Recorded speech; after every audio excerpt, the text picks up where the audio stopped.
सही कहा है किसी ने, मोहब्बत की कोई उम्र नहीं होती। आज अनजान कुर्बानियां में कहानी एक ऐसी ही महिला की जिन्होंने 62 वसंत बीत जाने के बाद खुलकर मोहब्बत का ऐलान किया। फिर 10 साल बाद यानी कि जब वो 73 वर्ष की हुई तब वो मोहब्बत पर कुर्बान हो गई। उस महिला की यह मोहब्बत किसी पुरुष के प्रति नहीं थी, बल्कि इस वतन और आजादी के प्रतीक तिरंगा के प्रति थी। उस महिला ने अपने वतन की पहचान तिरंगा से मरते दम तक मोहब्बत निभाई। आज कहानी उस बहादुर महिला स्वतंत्रता सेनानी मातंगिनी हजारा की, जिन्हें कई गोलियां लगने के बाद भी तिरंगा को गिरने नहीं दिया। पश्चिम बंगाल के तामलुक में मातंगिनी हजारा का जन्म 19 अक्टूबर 1870 में हुआ था। उन्होंने बचपन से ही बहुत सारे कष्ट सहे।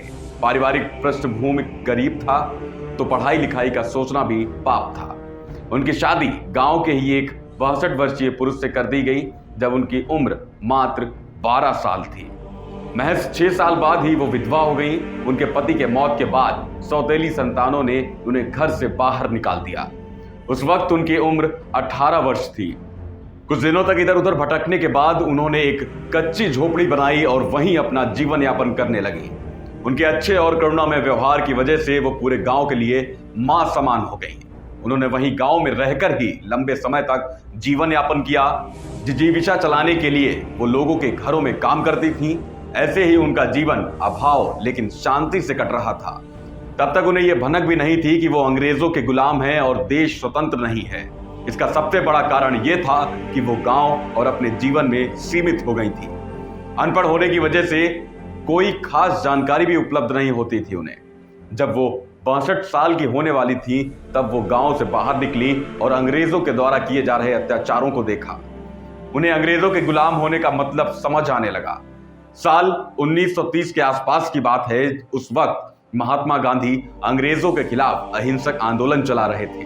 किसी के द्वारा मातंगिनी हजारा को यह बात पता चली। उसके बाद गांव के ही लोगों से मातंगिनी हजारा ने आजादी की लड़ाई और गांधी के आंदोलन के बारे में जानकारी ली। धीरे धीरे वो सक्रिय रूप से आजादी के आंदोलन में शामिल हुई। साल 1932 में हो रहे सविनय अवज्ञा आंदोलन में निकली विरोध यात्रा में मातंगिनी शामिल हुई। उसके बाद नमक विरोधी कानून को नमक बनाकर पहली बार वो जेल गई। उन्हें कई किलोमीटर तक नंगे पैर चलने की सजा सुनाई गई, लेकिन वो अंग्रेजी सत्ता से डरी नहीं। उन्होंने चौकीदारी कर लोगों के प्रदर्शन में काला झंडा लेकर चलने लगी। उन्हें इसके लिए 6 महीने की सजा सुनाई गई। सजा काटने के बाद जब वो बाहर आई तो उन्होंने चरखा खरीदकर खादी का कपड़ा पहनने लगी। उन्हें आसपास के लोग बूढ़ी गांधी के रूप से जानने लगे। ऐसे ही अनवरत वो अंग्रेजों के विरोध में अपनी आवाज बुलंद करने लगी। वक्त आया साल 1942 जब महात्मा गांधी ने भारत छोड़ो यात्रा आंदोलन की शुरुआत की।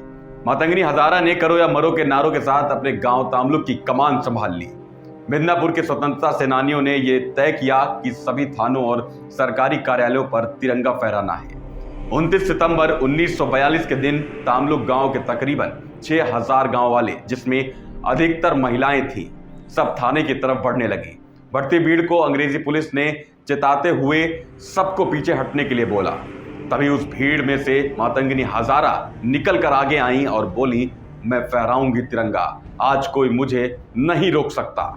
ये बोलकर हजारा ने वंदे मातरम का उद्घोष करते हुए आगे बढ़ी।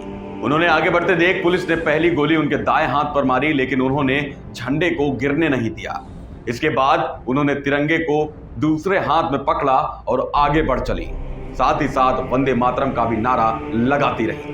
दूसरी गोली उनके बाएं हाथ में लगी, लेकिन वो फिर भी किसी तरह झंडे को संभाल कर आगे बढ़ती रही। तभी एक अंग्रेज अफसर ने तीसरी गोली उनके सीने पर चलाई। गोली लगते ही वो जमीन पर गिर गई, लेकिन झंडे को फिर भी उन्होंने नीचे नहीं गिरने दिया। तिरंगे को अपने शरीर के ऊपर रखकर 73 साल की उम्र में अंतिम सांस ली। उनके अंतिम शब्द भारत माता की जय और वंदे मातरम थे। मातंगिनी हजारा का सम्मान उस इलाके में गांधी से कम नहीं था।